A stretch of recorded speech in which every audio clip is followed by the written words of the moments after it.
Please welcome Heather McGowan and Ramsey Alwin to provide a great perspective on the future of work.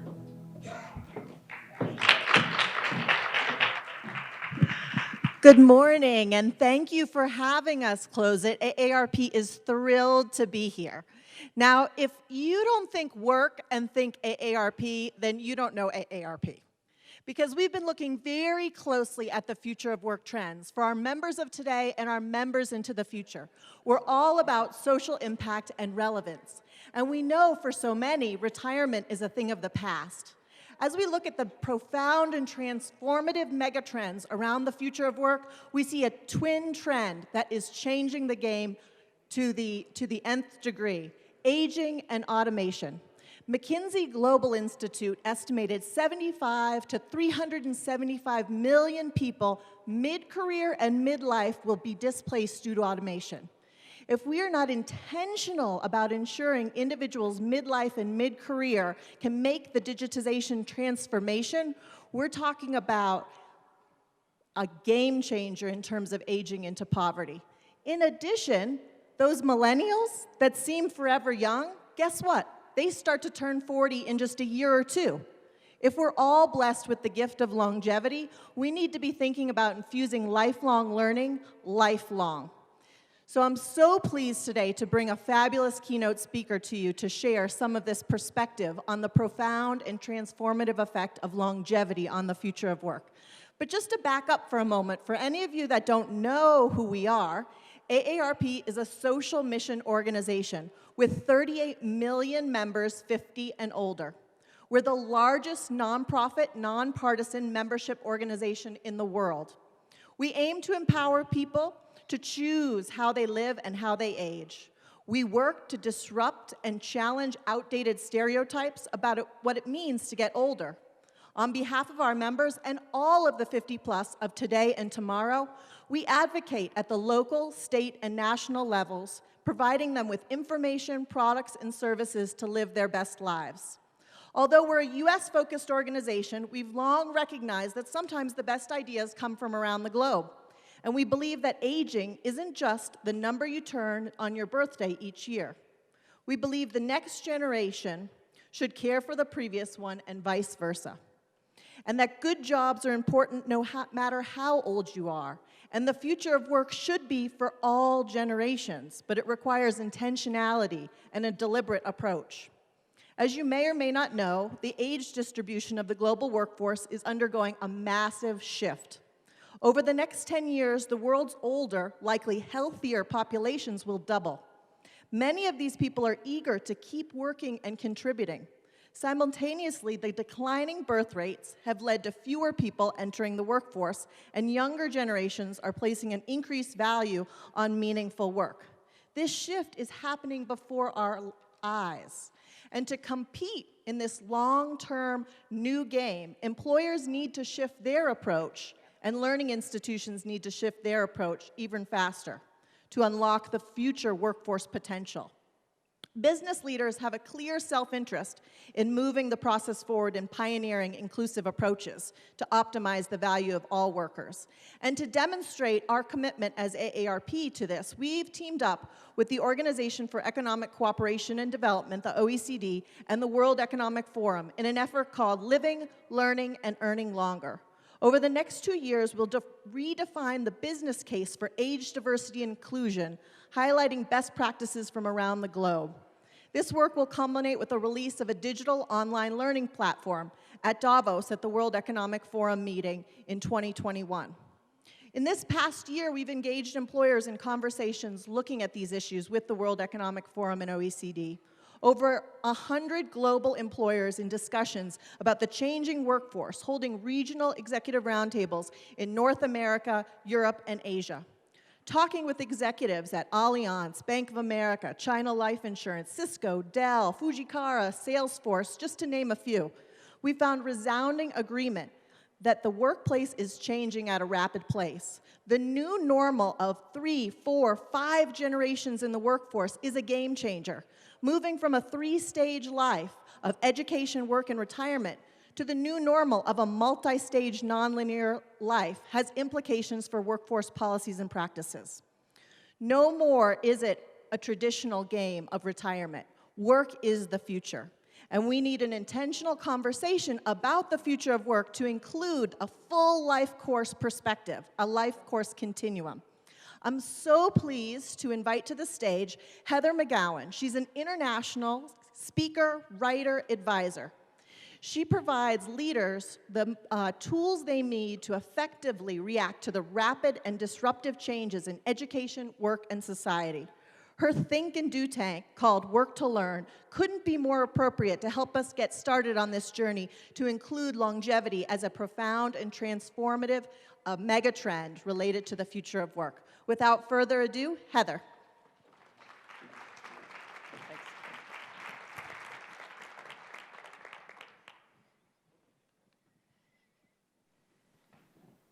Hi there.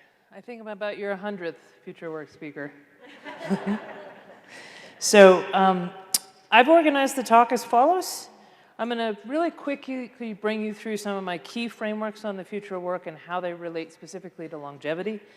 I'm going to give you my thesis, some of the essential context on change relative to longevity. Just explain to you why I think the future of work is learning and adaptation. When you stop and think and realize that the only really sustainable competitive advantage in an organization is learning faster than your competition, you can't separate work from learning. And then my summary. So my future of work thesis looks like this. So we're used to be educated, and then career, and then retire. And life existed in these three discrete bands. Whether you went to university or not, education was the first third of your life. Then you got on the career escalator, you collected a pension, and then you died a year later by design.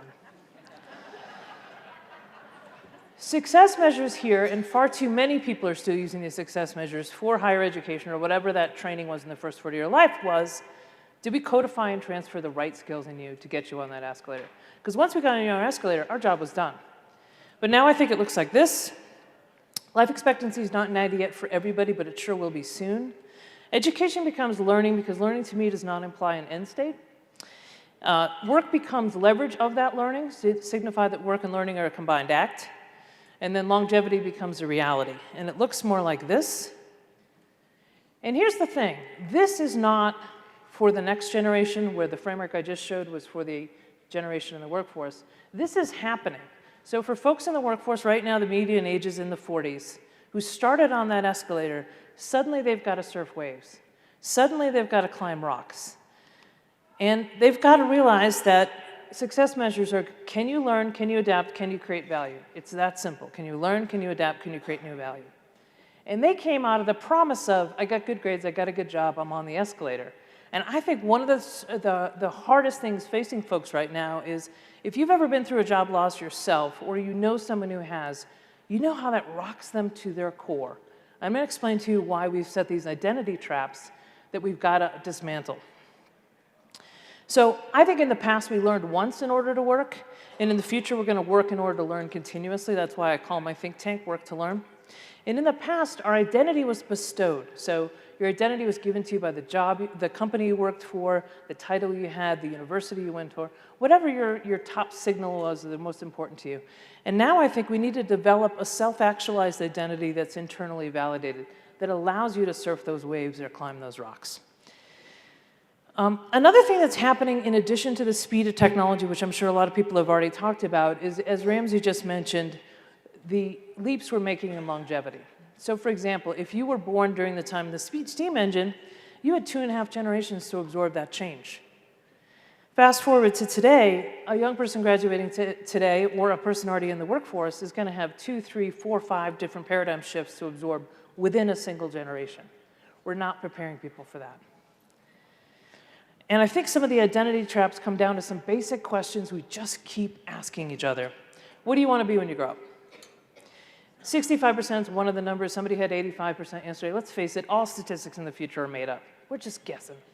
We're just guessing. Automated, 47%, that's the Frey-Osborne model. You could drive a truck through some of the discrepancies in their model, but some large percentage of work tasks are going to be automated. Those aren't jobs. But I like what Jiminy Ramadi says from IBM, 100% of work's going to change. What's your major? We ask university students to pick a major before they step foot on campus, based upon what they've been told they were good at in high school. Stop and think about what you were told you were good at in high school. I sure would not be standing on this stage if I was limited to that. Only 27%, according to a study by the Federal Reserve Bank of New York, ever work in the field of their undergraduate major. And guess where that 27% is? I am confident from my work in universities, it's all faculty.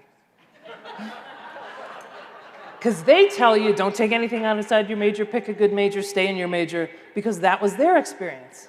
Whenever I speak to universities, I say, you guys aren't normal. You're not the norm. The best research I've seen on what young people will experience graduating today, and this is true for people already in the workforce, is 16, 17 different jobs across 5 different industries. So let's consider that higher ed institutions measure themselves by yield, graduation rate, and placement. In a first job that may last 2.8 years, graduation rates we track at 6 years, and debt's probably 20 to 30 years. We're completely upside down on this. A study out of the UK, which really intrigued me, and I've talked to the researchers about it, is that the loss of a job can take twice as long to recover from than the loss of a primary relationship. That's because all we do at cocktail parties is say, hey, who are you with, what do you do? That's how we define ourselves, and when that's taken away, we're rocked to our core. So now I think helping people adapt to change, including job loss, which is a norm and change, is everyone's #1 job. It's your #1 job as a parent, it's a #1 job as your friend, it's a #1 job as a business leader, and as an educator preparing them for that. This is a study by PwC that was looking at the top skills in demand in the workforce and how hard they are to find. I thought it was particularly interesting. So risk management, digital skills, and STEM, they make it on the board. STEM's incredibly important. Digital fluency is important. It's not going to save us. What I think is interesting is what they've identified as the most difficult skills to find that are also the most crucial to their business. They call this the skills battleground. And it's interesting, they do these surveys, and they're on a 22nd annual, I think, global survey. And that availability of talent is moving up and up the ladder in terms of what's most crucial to their business. Terrorism and regulation are always kind of 1 and 2, but it's getting up there. And IBM did this study comparing data they had from 2016 to 2018 in terms of the top 10, they used 12, so I used the top 10, skills that are most important in the workforce globally. Something interesting is happening. It's not that STEM's not important. It's not that digital skills are not important. It's just that we're realizing that we're leaving the human skills out. Guess who's good at the human skills? Much of our older workforce. So I think these shifts are really interesting because they're becoming really difficult to find. As Ramsey mentioned, we have 3, 4, 5, depending on what industry you work in. If you're in higher ed, it's definitely 5 in the workforce. And you've got the silent, the boomers, Gen X, and millennials. And it's interesting what cultural moments define them because it is how they view the world. It's also interesting how they view work because that's how they enter into that social contract with the workplace. So for silent generation, it was a long-term career, like dedicate yourself to a good job with a good company. Boomers were like, give it your all, then retire and celebrate. I'm a Gen Xer. We had the corporate raids of the 80s and divorce, so we just don't trust anybody. And then you've got the millennials and Gen Z who are like, I want to learn, they're on learning tours that align with their values. The other thing that's interesting is what communication was to them as a norm when they were born. Because what's interesting is I think it moves from synchronous to asynchronous. And when we've got a 50% increase in collaboration in the workforce over the last 2 decades, paying attention to how the different generations communicate as a norm is really important. So I think the future of work is learning and adaptation. And here are the 3 stages. Earnings suddenly has to be another decade if we're going to live to 100, which is what we believe is happening. The fastest growing part of the aging population right now is not the kid who's born today who's going to be 102 or 150. It's the 50-year-old who didn't know they were going to live to 90 and didn't prepare for it. So I've had the good fortune of crossing paths with a person who's done some really interesting research on cognitive peaks. All our understanding around brain science is really from information in the 70s. I was born in the 70s. The world has changed a lot since the 70s in terms of how much information is coming at us, how we deal with that complexity. So for sure, processing power does peak before the age of 30. Doesn't mean it goes like this, it goes more like this. Our ability to store and quickly retrieve information, otherwise known as fluid intelligence. After 40, synthesizing information, judgment, learning, and knowledge are later. And then what's interesting is all the peaks in between that we haven't been paying attention to. So fluid intelligence and crystallized intelligence become those kind of goalposts. That's what everybody refers to. This is research from the 70s. What's in the middle is your executive function doesn't form until you're about 29. Your prefrontal cortex is not fully formed, so you're almost 30, after you've signed all those agreements for debt and picked that good major. Your ability to concentrate doesn't hit till 43. Well, when you're outside the bounds of what we've thought of as education, reading emotions at 48, increasingly important in the workforce. Learning new information, deeply learning, not rapid learning, but deeply learning information is 50. And don't play Scrabble with anybody over 67, because they have the best vocabularies. So when you look at this continuum of learning, there's never been a better argument for lifelong learning. So the World Economic Forum has their list of the top 10 skills of the future. And I took that list and I spoke to the researcher who had done those cognitive peak research, and I said, this is how I see it. And fortunately, she agreed. So cognitive flexibility may peak before 30 with fluid intelligence, because as far as we know, that's probably right. Critical thinking, we're not sure. You have to have a certain amount of context, so it's probably post-30. It's probably somewhere in there. Complex problem solving as well. A lot of disagreements on creativity. Some people think it peaks when it's younger, but there's a lot of evidence that creativity for some folks peaks at as late as 70. And then what I think is really interesting is 60% of those top 10 skills, 6 out of 10 peak after the age of 40. So people management, coordinating with others, emotional intelligence, judgment and decision making, service orientation and negotiation are all skills you need some life experience to develop. And if these are the future skills that we're looking for, there's never been a better argument to invest in people over 40. So to summarize, kind of the old model looked like this: education, work, retire, sort of the 3 boxes of life. You went through it like that. You were kind of relatively productive in the middle of your life. You lived about 73 years. Now there's another model that's emerging that I think is absolutely false, which is, you still get that 18 to 30 education, then you work for 20 years, then you have this reskilling moment, and then you work for another 20 years, and then you retire. The reality is your job's moving. If you're not moving, it's moving away from you. We need to reskill and upskill every day, not waiting until our job has told us we're no longer in it. So the new model, I think, looks like this. Learning is continuous and lifelong. Work is 50 to 60 years. And then retirement becomes a recondition and retire, depending on where you are. And we kind of move through it like this. So the blocks shift on their side. So to summarize, I think you got to know the slowest rate of change for the rest of your life is right now. So I hope you're enjoying it. It's only going to get faster from here. And helping humans adapt, especially to that job change, is your #1 job. The future work, I believe, is learning and adaptation, and the difference between adaptation and flexibility, I think, is important to understand. Flexibility is taking a different tool out of the toolbox. Adaptation is taking a tool out of the toolbox, forging something new out of it, a new tool or a new process, and that has to be continuous. And for that, we can tap into the full spectrum of our abilities. And then the future work is lifelong learning, and many of those peaks are happening. Many of them are probably in front of you based on the crowd. This audience, you guys look pretty good.